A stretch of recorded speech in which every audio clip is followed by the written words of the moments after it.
kuwi kan ngono ya kan, ibaratnya wong Jawa ki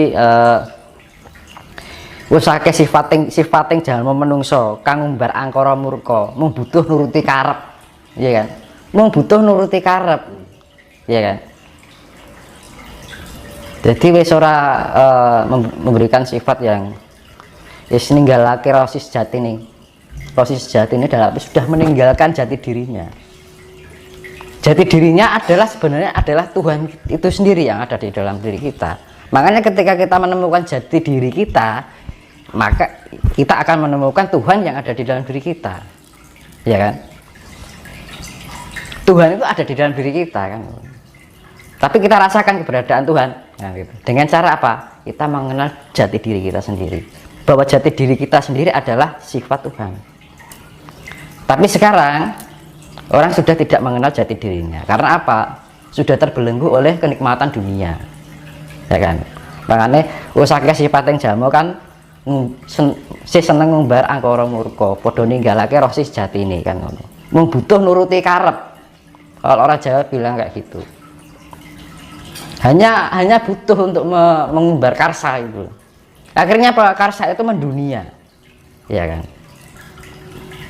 Dan Jawa ini sebenarnya menuntut untuk mengenal jati diri. Karena apa? Bangsa ini terlalu larut lama ketergantungan dengan negara lain. Ya kan? Alat transportasi impor, ya kan? Alat komunikasi impor. Ajaran impor. Apa yang nggak diimpor kan gitu loh. Negara kita ini sudah terlalu lama terlarut dalam ketergantungan dengan negara lain. Tidak pernah menggunakan kekayaan-kekayaan yang dimiliki oleh negara ini. Kadang-kadang kurang kreatif gitu loh. Apa ya kok hanya selalu dipikir sana. Nah, jati diri Nusantara ini sudah hilang. Ya kan? Kekayaan sudah diberikan kelimpahan, ya kan? Jenis obat-obatan serba ada, rempah-rempah ada, ya kan? Makanya makanan di luar negeri serba hambar. Karena apa? Rempah-rempahnya kosong, nggak kayak di sini. Kalau di sini kan makanan gurih kan gitu kan, renyah, ya kan? Ada rasanya gitu. Loh. Nah, makanya kan dibilang penduduk atau umat Nusantara ini kehilangan jati dirinya sebagai orang Nusantara. Tidak hanya dari level sudra, level raja-raja dalam arti petinggi negara ini wis orang gagas itu, nggak peduli dengan jati diri Nusantara. Katanya ingin menjadi suatu negara yang harus menjadi ada di dunia. Sekarang gini ya, nggak usah jauh-jauh kita berpikir tentang kejayaan Nusantara. Asal-usul Nusantara aja dilupakan kok. Nggak usah asal-usul dulu. Asal-usul diri aja loh, nggak tahu gimana akan memperbesar Nusantara. Kan sepele, nggak usah kita terlalu berpikir jauh. Karena apa? Kriteria Nusantara yang sebenarnya ketika manusianya itu mengenal jati dirinya. Begitu juga mengenal jati diri Nusantara berbagai budayanya dan kekayaan alamnya. Apa kita sudah membangun ini sudah cukup selesai? Enggak. No. Iya kan? Pesan saya sih kita lebih eling lan waspada ya kan. Dibilang eling lan waspada itu kan eling karo pangucape ya kan. Eling dengan pikiran apa yang kita pikirkan, eling dengan apa yang kita rasakan, ya kan? Kita harus menjadi pribadi yang mempunyai sifat-sifat Tuhan. Jadi harus sifat Tuhan itu include di dalam diri kita. Jadi segala kehidupan sehari-hari, dari perilaku kita, pola pikir kita, pola rasa kita, pola ucapan kita harus diarahkan pada hal yang sifatnya kasih, kan gitu. Karena ini yang dibilang masa penyaringan, biar kita nanti terselamatkan dari yang namanya bencana besar. Bencana besar pasti akan terjadi itu. Nah, untuk jadi jangan sampai kita posisinya itu tidak siap, kan gitu loh. Jadi harus kita mempersiapkan diri kita sendiri sedini mungkin. Ya kerep-kerep di atas jam 12 malam melek bengi, kan gitu. Kalau kita, ya saya bilang tadi, heneng hening, ya kan, diam merenung kemudian hening. Nah, merenung itu apa? Diam itu kan di dalam sebuah ketenangan, di dalam keheningan gitu kan. Terus henung, kita merenungi, sering-sering kita komunikasi dengan diri kita sendiri. Nanti kalau kita sering-sering komunikasi dengan diri kita sendiri, membuat kita itu semakin mengerti. Ya mengerti dengan kondisi kita, mengerti dengan perasaan kita, mengerti dengan apa yang kita berikan, mengerti perilaku kita. Ya kan, akhirnya apa? Di dalam sifat mengerti itu akan menuntun diri kita di dalam kehidupan sehari-hari, biar kita menjadi lebih layak untuk dipantaskan di peradaban besok nanti. Karena peradaban besok itu ya namanya zaman kesucian, zaman kedamaian, dan gitu. Suci kan dalam arti harus mempunyai sifat kasih mau. Kalau kita mau yang namanya kita olah spiritual, mau ajaran ini ajaran itu, kalau kita nggak bisa menerapkan kasih ya percuma. Karena Tuhan, yaitu tadi kekuatan power dari alam semesta, bahkan dunia global semesta ini dari makro sampai mikro, itu kuncinya adalah kasih gitu. Karena apa ya, itu tadi kembali kita harus mempunyai sifat pemelihara. Ya apa yang kita pelihara pikiran kita dengan baik, pelihara rasa kita dengan baik, pelihara perilaku kita.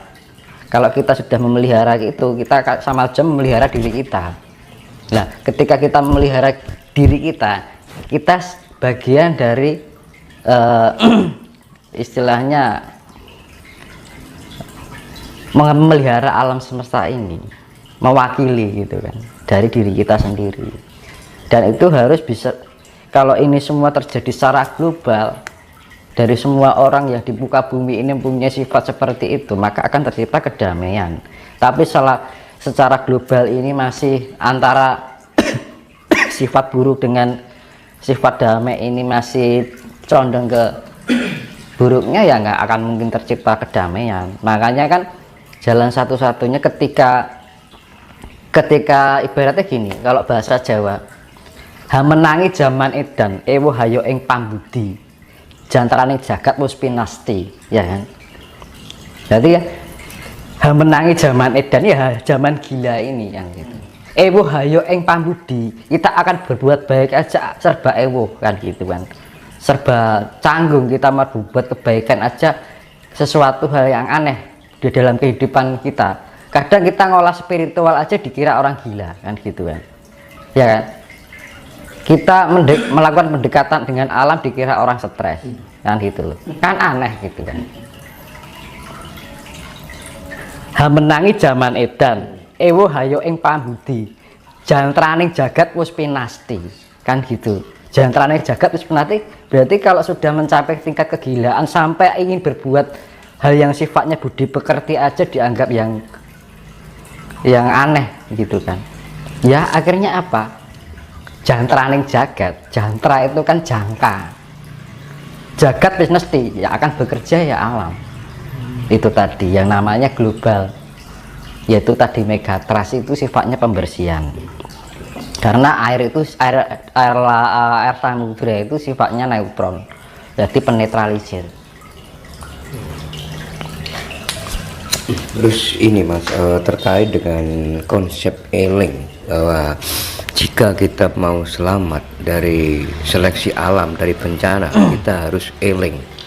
Apakah konsep eling itu yang dimaksud eling sama yang sang pencipta atau bagaimana?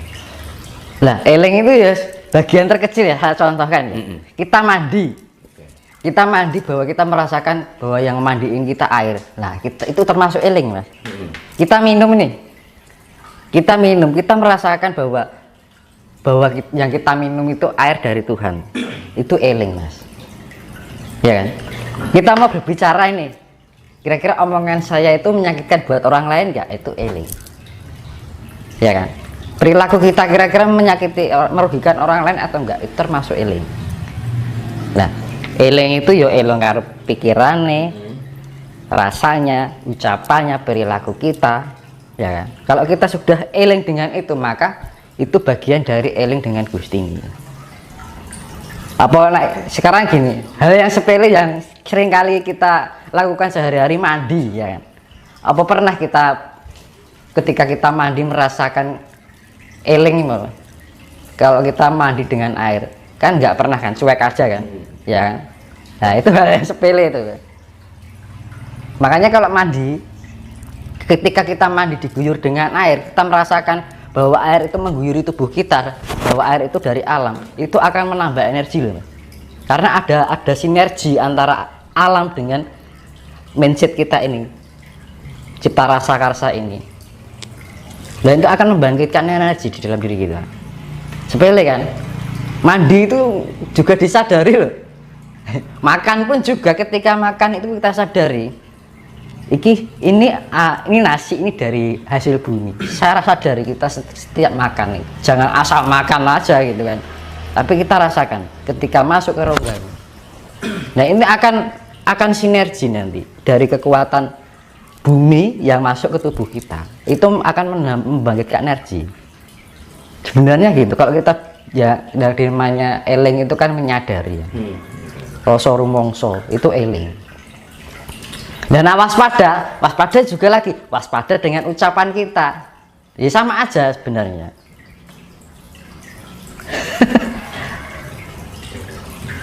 Nah gitu. Karena apa? Ketika kita menyakiti orang lain itu sama saja melukai diri kita sendiri sebenarnya. Karena apa?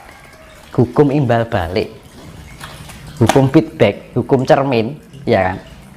Kalau kita pantulkan biru ya kembalinya biru. Kalau pantulkan merah kembalinya merah. Ya sama aja.